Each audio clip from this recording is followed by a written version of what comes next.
이번 시간에는 기술의 사업화 전략에 대해서 정리를 해보도록 하겠습니다. 이 단원에서는 기술의 사업화라고 하는 그런 개념, 우리가 공통적으로 쓰는 그런 용어들이 있습니다. 그래서 용어에 대한 개념을 좀 정리를 하도록 하겠고, 이어서 기술 사업화에 대한 역량, 세 가지의 역량이 있는데, 그런 역량과 이 역량을 더불어서 기술 사업화에는 어떤 성과들이 있는지, 그리고 이런 기술 사업화가 성공이 됐을 때 경영 능력들이 요구되어지게 되는데, 그런 경영 능력과 관련된 내용들을 정리를 해보도록 하겠습니다. 그러면은 기술의 사업화와 관련된 개념들에 대해서 먼저 정리를 해보도록 하죠. 우리가 기술의 사업화라고 하는 그런 개념은 대상이 되는 연구개발 기술의 활용에 대해서 구체적인 그런 합의가 아직은 없는 만큼 정형화된 그런 개념은 아직 정립되어져 있지 않다라고 이렇게 볼 수가 있겠습니다. 활용 대상이 누구냐, 즉 주체가 누구냐에 따라서 여러 가지 관점에서 상이하게 쓰여지고 있다라고 이렇게 볼 수가 있습니다. 그러나 우리가 여기에서는 기술 사업화라고 하는 그런 개념을 용어의 뜻에 맞게 그렇게 다시 한번 정리를 해보고자 합니다. 기술 사업화라고 하는 것은 기술이나 제품이 시장에 도입되어서 하나의 사업 조직 또는 기업의 전략적 사업 단위로 자리를 잡고 본격적으로 사업에 연결되는, 즉 협의의 상용화 개념에 해당되는 활동으로 우리가 이렇게 설명을 해볼 수가 있겠습니다. 이런 기술의 사업화와 관련해가지고 유사하게 사용되어지는 용어들이 크게 세 가지 용어가 있습니다.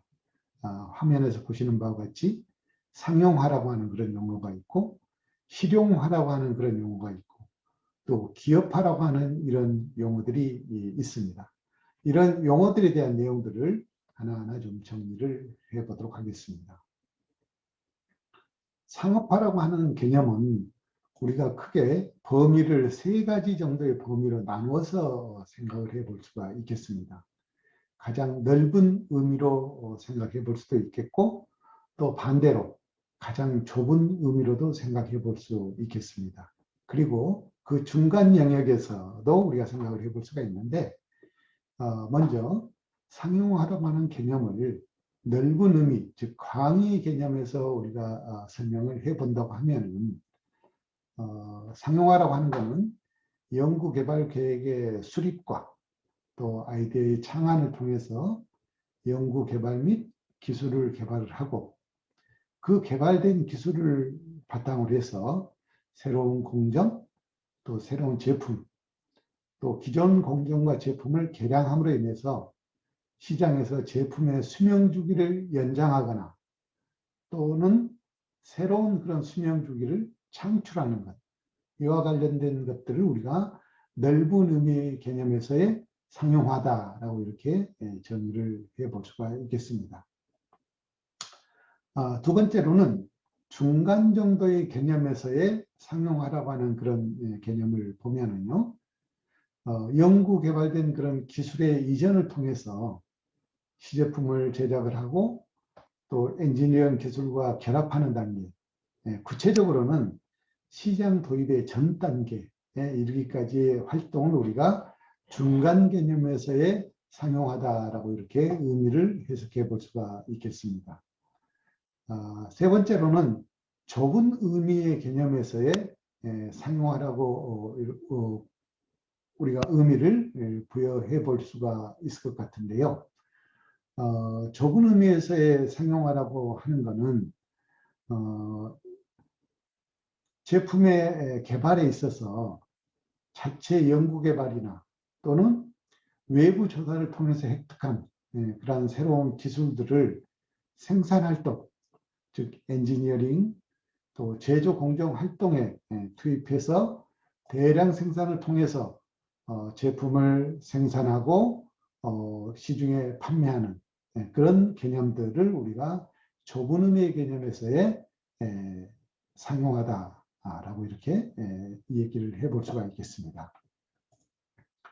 자, 두 번째로는 실용화라고 하는 그런 개념이 되겠습니다.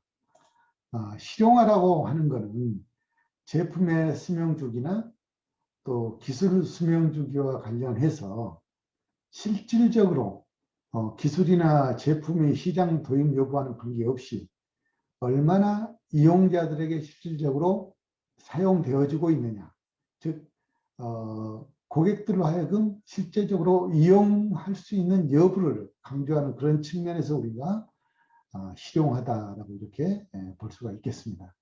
그래서 이런 실용화와 관련해서는 사업화의 결정이라든지 또 시제품의 제작 및 시험 판매 등과 관련해서 행동으로 이어지는 것들을 우리가 의미한다라고 이해하시면 되겠습니다. 자, 세 번째로는 우리가 기업화라고 하는 그런 개념을 정리를 해볼 수가 있겠습니다.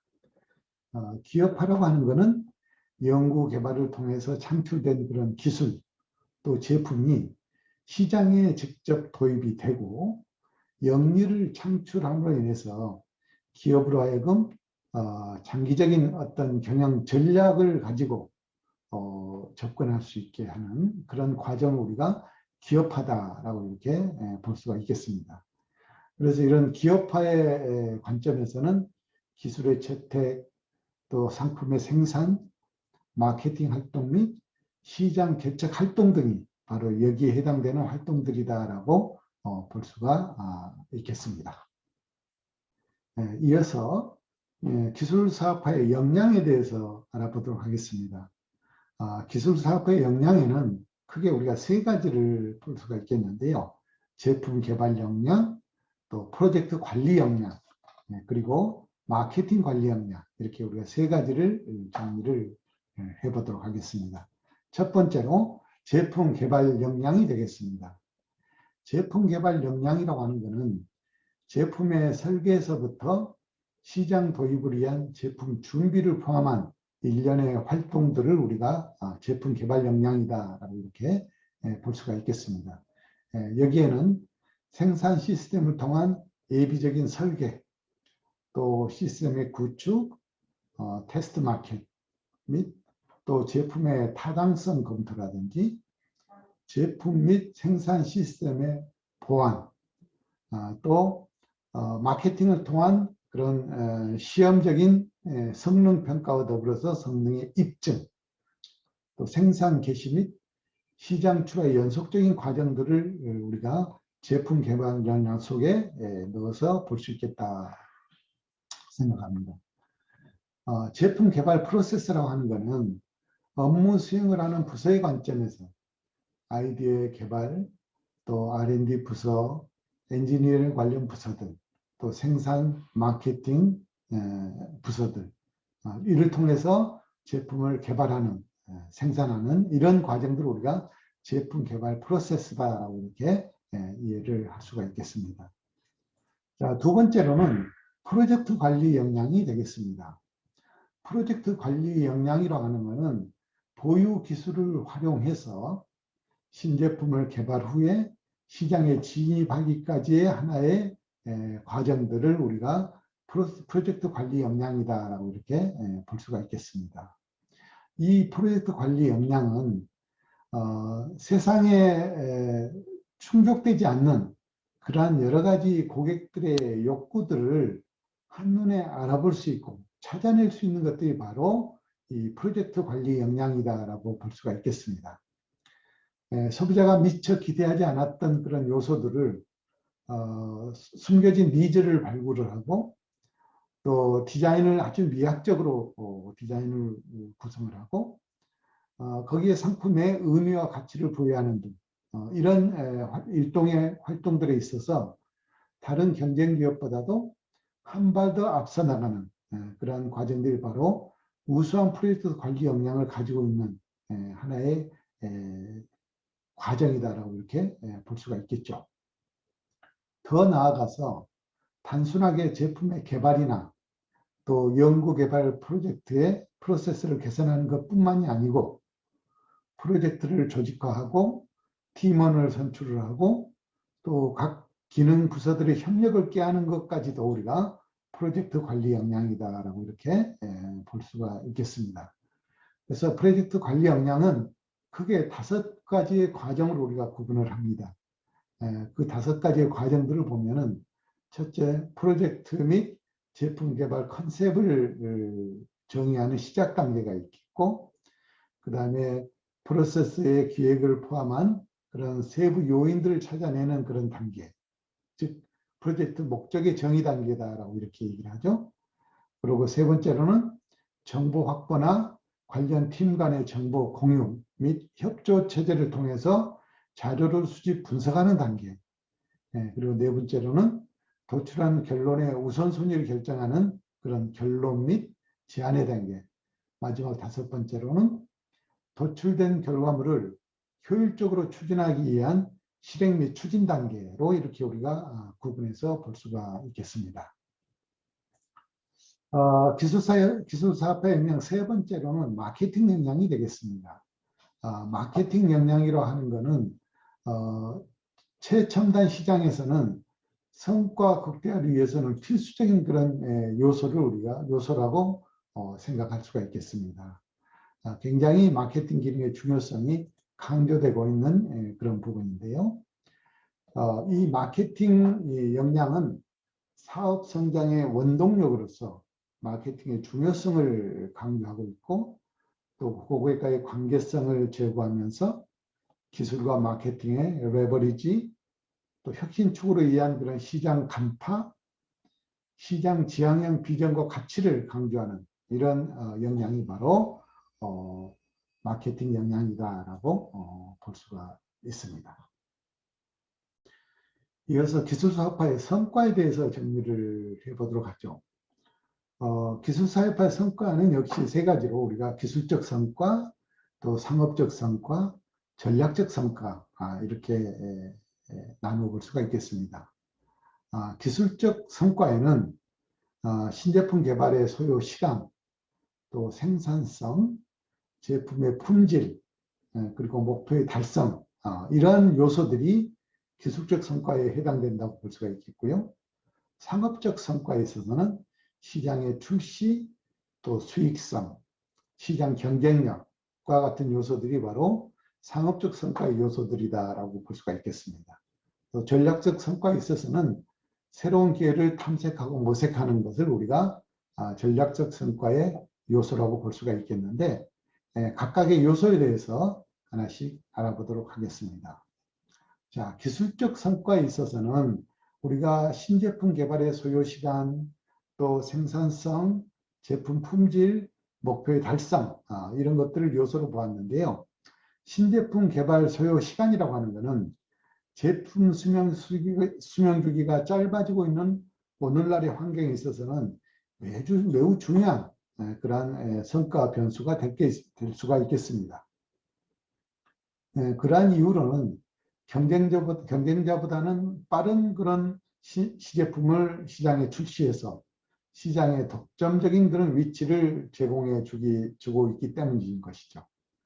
이렇게 신제품 개발 소요 시간은 최초의 제품 개념의 설정에서부터 최종 시장 출하까지 걸리는 소요 시간, 주어진 기간 내에 신제품을 개발하는 건수, 또 주어진 재원으로 개발된 신제품 건수 등으로 측정할 수가 있겠습니다. 자, 2번째로 생산성이 되겠습니다. 생산성은 신제품 개발의 효율성을 나타내는 그런 성과 변수로 측정 지표로 사용되어지고 있다고 볼 수가 있겠습니다. 그래서 신제품 개발에 투입된 엔지니어링의 시간과 비용, 그리고 신제품을 설계해서 제조하는 과정에 있어서의 생산 원가 등이 포함될 수가 있겠습니다. 세 번째로는 제품 품질이 되겠는데요. 제품 품질은 제품의 성능, 또 제품의 소비자 만족 정도, 적합 품질 측정 요소들, 이런 것들이 바로 제품 품질 요소가 될 수가 있겠습니다. 이어서 상업적 성과가 되겠습니다. 상업적 성과는 우리가 시장 출시라든지 또는 수익성, 또 시장 경쟁력 이런 것들을 우리가 요소로 보았습니다. 첫 번째, 시장 출시가 되겠습니다. 시장 출시 여부의 측정은 주로 이분 변수를 활용을 해서 신제품이 시장에 출시되는 경우에 성공하느냐 또 반대로 실패하느냐 하는 것을 측정하는 요소가 바로 시장 출시 여부의 요소로 이해가 되면 되겠습니다. 두 번째로 신제품의 수익성은 신제품의 매출액 이익률 또는 신제품 개발 투자에 대비 이익률, 즉 우리가 ROI라고 이렇게 얘기하죠. 이러한 매출 이익률이나 ROI, 개발 투자 이익률을 가지고 측정을 하면 될 것 같습니다. 세 번째로는 시장 경쟁력이 되겠습니다. 신제품의 시장 경쟁력은 신제품의 시장 점유율이라든지 또 매출액 성장률이라든지 또 신제품의 매출액이 총 매출액에서 차지하는 그런 비율 등을 요소로 해서 우리가 상업적 성과의 측정 요소로 쓸 수 있다라고 볼 수 있겠습니다. 세 번째로는 전략적 성과가 되겠습니다. 전략적 성과는 우리가 새로운 기회의 탐색을 모색하고 탐색하는 것을 요소로 보았는데요. 어떤 신제품의 개발 프로젝트는 앞에서 제시했던 그런 기술적 성과나 또 상업적 성과라고 하는 그런 가시적 성과를 당장 제공해 주지 못하는 그런 경우들이 있겠습니다. 바로 이럴 때 새로운 개념으로 핵심 제품의 밑거름이 되거나 또 새로운 사업 영역의 진출을 가져다 줄 수 있는지 여부를 우리가 측정하는 것입니다. 바로 이런 것들이 시장에 대한 경험 축적 효과를 전략적 효과로 평가할 수 있다고 볼 수가 있겠습니다.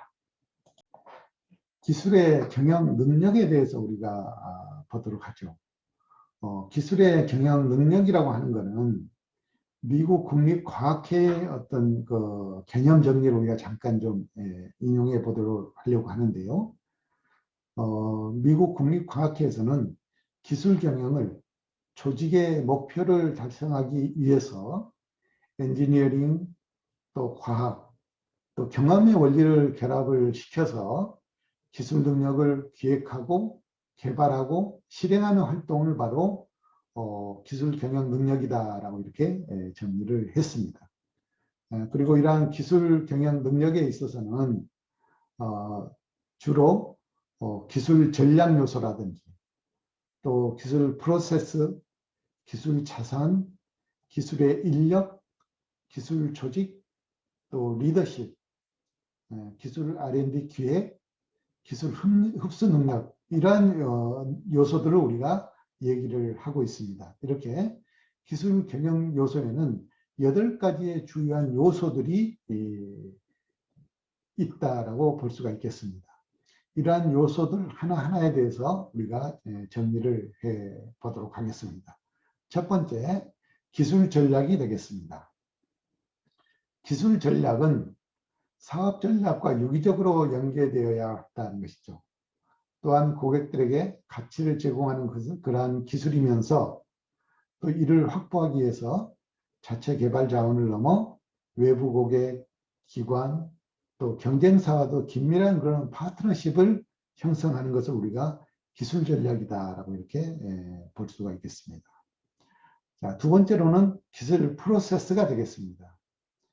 기술 프로세스의 관리는 환경 변화의 흐름을 반영을 해서 포트폴리오 전략이 신속 정확하게 수립이 되고 업데이트 되어야 한다는 것이죠. 또 이에 근거해서 프로젝트 관리가 계획 대비 실행, 평가 단계에 이르기까지 철저하게 실행되어야 된다고 볼 수가 있겠습니다. 세 번째로는 기술 자산이 되겠습니다. 기술 자산의 관리는 R&D 활동을 통해서 확보한 그런 특허나 또 기술 자산들을 수익 창출의 중요한 그런 원천으로 인식한다고 하는 것이죠. 그리고 주기적으로 핵심 기술에 대한 가치 평가를 실시를 하고 이를 통해서 보유 기술을 관련 기관에 적극적으로 판매 또는 공유하는 것, 이걸 바로 우리가 기술 자산이다라고 이렇게 정리를 해볼 수가 있겠습니다. 기술 인력이 되겠습니다. 기술 인력의 관리는 조직에 적합한 그런 우수 R&D 인재를 선발하는 것과 더불어서 적절하게 평가하고 보상하고 경력 관리를 해주는 이러한 요소들을 바로 우리가 기술 인력 관리다라고 이렇게 볼 수가 있습니다. 탁월한 성과에 대해서는 파격적인 그런 인센티브를 부여하고 또 담당 분야의 최고의 전문가가 될 수 있도록 체계적인 그런 경력 관리를 통해서 성장 기회를 적극적으로 제공하는 것은 기술 인력 관리에 있어서 매우 중요한 그런 요소다라고 보면 되겠습니다. 이어서 기술 리더십이 되겠습니다. 기술 리더십은 기술 경영 능력의 주요 요소임과 더불어서 기술 경영 능력 확보 및 실행의 주체가 사람이기 때문에 리더십을 효과적으로 발휘하는 것은 매우 중요하다고 볼 수가 있는 것이죠. 그래서 효과적인 그런 기술 리더십 발휘를 위해서는 R&D의 경영층, 즉 CTO나 연구소장이 되겠죠. 또 프로젝트의 리더 등이 명확하게 역할을 정립을 하고 또 사업 부분 리더와 유기적인 그런 협력 관계를 유지하면서 R&D에 대한 투자를 장단기적으로 균형 있게 유지하는 것이 매우 중요하다고 보면 되겠습니다. 기술에 대한 R&D의 기획이 되겠습니다. 기술 기획에 대한 체계적인 연구는 선진국을 중심으로 해서 많은 연구들이 그동안에 이루어지고 있었습니다. 그러나 이러한 연구 내용들은 주로 문제점을 인식한다든지 또 기술 예측, 또 전망, 그리고 기술 개발 계획 등과 관련된 이러한 요소들에 국한되어져 있는 측면이 없지 않아 있습니다. 이러한 기술 계획과 관련해서는 향후 기술 계획에서 요구되어지는 그런 상황들을 충족시켜줄 수 있는 그런 시스템에 대한 설계나 분석, 또 구현, 시험 및 통합, 이런 구체적인 실행 단계 포인트가 좀 맞춰질 필요가 있다라고 볼 수가 있겠습니다. 경영 능력의 마지막 요소로 기술 흡수 능력이 되겠는데요. 기술 흡수 능력은 기업의 기술 혁신 성공 요인을 자원 기반 이론의 관점에서 균형을 하면서 또 기업 내부의 기술 흡수 능력 내지는 학습 능력을 자체 R&D를 통해서 기술 혁신뿐만이 아니고 외부로부터의 기술 도입이나 공동 개발을 하는 그러한 요소로까지 이어질 수 있도록 하는 것이 매우 중요하다라고 이렇게 볼 수가 있겠습니다.